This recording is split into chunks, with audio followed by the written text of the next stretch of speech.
Welcome back to Afternoon Live. Well, are you suffering from stress and anxiety? Well, from your brain to your gut, it has a huge impact. So here with Relief, we welcome health expert Bryce Wylde joins me. Good to see you, Bryce, and thanks for coming on the show. Hey, Carol, thanks for having me on the show. Yeah, you got it. And we're at a pretty anxious time, unprecedented time when anxiety and then panic and worry is concerned. We're discombobulated, perhaps even a little bit uncertain, or maybe majorly uncertain about the future. And I'll tell you, it's kind of like we've been rung. Our bells have been rung. It's a bit like a concussion, if you will. But I'm here to share all kinds of tips and tricks, just having written the book all about your brain, and tell you a little bit more about how your brain and your gut are connected. Yeah, let's talk about that. How is the gut and brain connected? What kind of chemicals are going on there that are actually affecting both of them?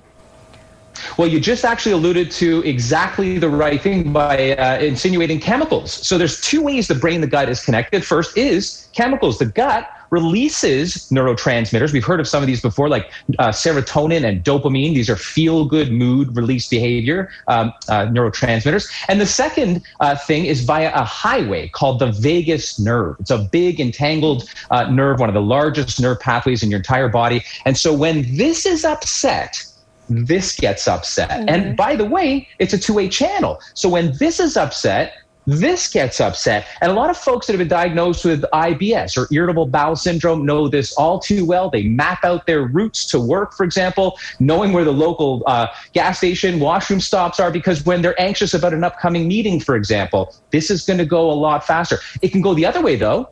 It can also be more of a sort of constipation. Here's the one thing that's definitive. Again, when this is upset, it upsets your brain. And when your brain is upset, it upsets your gut. So there's that chemical pathway. And of course, there's the vagus nerve pathway. So what are you trying to do first? Are you trying to solve what's going on up here? Are you working to take things and eat well to help down here?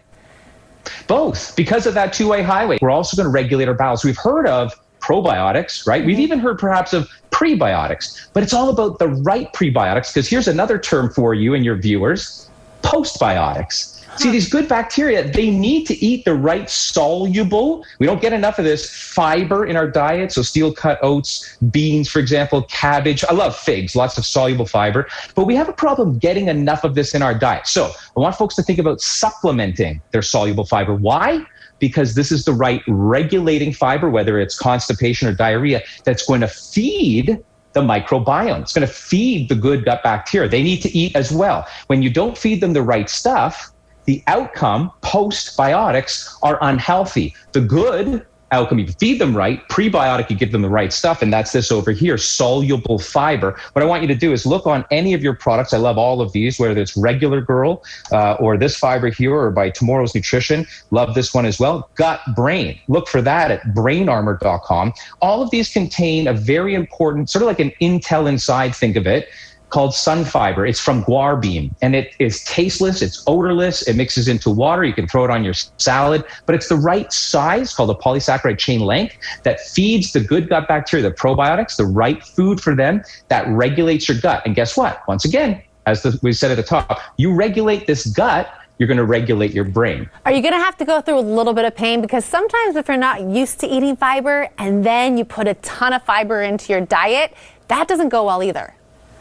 So what you're referring to, Kara, bingo, good point, is the wrong kind of supplemental fiber. That's insoluble. Throws you for a whack of a whole slew of a mess ahead of you.